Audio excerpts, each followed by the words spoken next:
Hi there everyone, it's Nathan Hawthorne here. I'm an artist, comic creator and secondary school teacher here to talk to you today about doing something that could change your life. So we're currently in a bit of a crisis. The majority of us are stuck inside with more time than we usually have at our disposal. So let me give you some tips on how to increase your earning potential this year so that when we come out of quarantine, you're in a good position to continue looking after yourself and your family. So number one, practice your current skill. So a lot of us have jobs already, or if we're students, we have subjects which we are currently studying. You need to take whatever those skills you have are within your job and practice and study them like crazy. Become a master in those areas. Put yourself in a position where you are months or even years ahead of other people around your age or around your position typically are. That way, when you re-enter your normal work, you're going to hit the ground running. For example, I'm using this time to learn more art techniques and study my materials a lot more. I'm also going to be really delving into more teaching practice and pedagogy. This way, when I re-enter the classroom properly, I'll be more knowledgeable and therefore better able to teach my students. Of course, that is my main aim, benefiting the students, but I can't help but accept that in doing that, the knock-on effect is that my earning potential starts to grow. Number two, use this opportunity to find and work on any weaknesses that we have. Now, we all have weaknesses. Some are really obvious, but some are a bit more hidden. So use this time for self-reflection. Once you pinpoint what you need to work on, you need to work to tackle it. For example, I know that I lose some of my efficiency through not being as organized as I could be. So, what was the first thing that I did when I got a chance? I arranged my workspace to maximize productivity, and I created a timetable template to help me get things sorted. You can actually find a link to that down in the description below.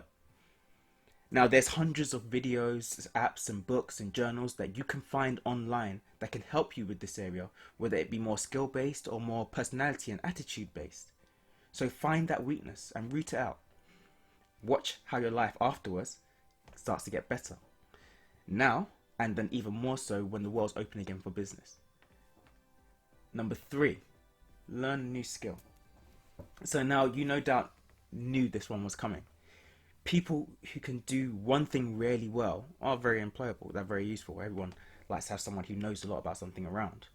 But people who can do several things to a good standard can sometimes be just as useful. And sometimes they could be more of what an employer actually wants. So teach yourself another skill. For some of you, you may want it to be within your larger industry as a whole. For example, an illustrator might want to dip into animation. But for others, you may want to learn something entirely different.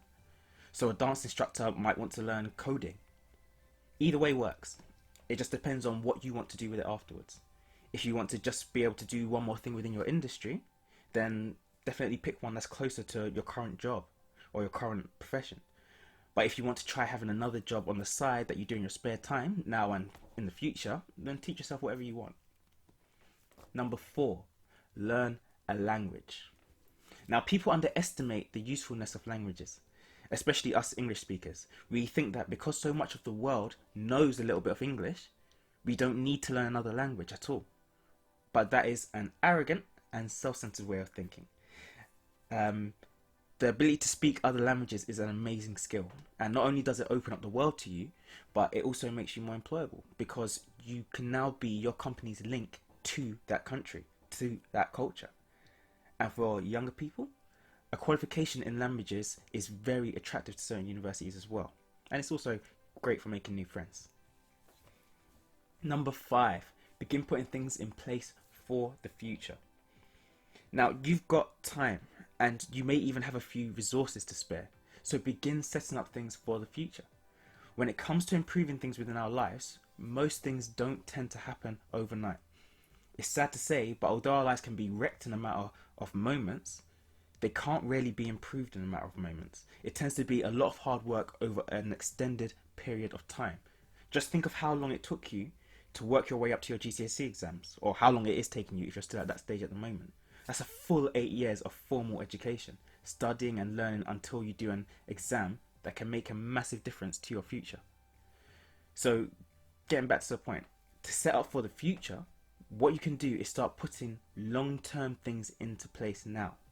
A simple example of this is saving money with direct debits or standing orders, putting your money into savings accounts or ISAs and things like that. The immediate payoff is not amazing, but in a couple months or years, you will have saved up a lot and got some interest on top. And the only way that was possible is because you began putting things in place some time before you actually hope to reap the benefits of it. So this works for you as a creator as well.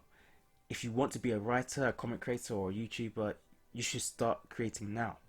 You might be writing short stories or drawing short comics or making character designs. You may be making YouTube videos that only get 1 or 2 views. But the thing is, in 6 months, 1 year, 2 years, or maybe more, those same things that you made a few months ago that didn't get much attention at the time, not only did you learn lots through that creation, but people are now going back and watching, reading, or appreciating them. And they are either directly or indirectly going to make you money. Number 6, our final one. Learn to cook new dishes. And now is the perfect time to learn how to cook, or learn how to cook more. With the extra time we have on our hands and the fact that a lot of restaurants and takeaways are shut down, there's nothing to stop you from experimenting and creating new dishes. Now, you would not believe the amount of money people spend on eating out. So if you're doing it much less because you now know how to make more dishes from scratch at home, you're definitely going to have more money to use for other stuff. If you can carry that on after all the shops reopen, after everywhere's open for business again, then you're on to a winner. So there are just 6 ways that you can begin increasing your earning potential in 2020 and beyond. Hopefully this was useful, and hopefully it has some practical tips that you could take forward. So if you're already trying some of these, let me know in the comments down below how it's going. And if you've got any other suggestions for things that people could do, feel free to share those as well. So that's all for now.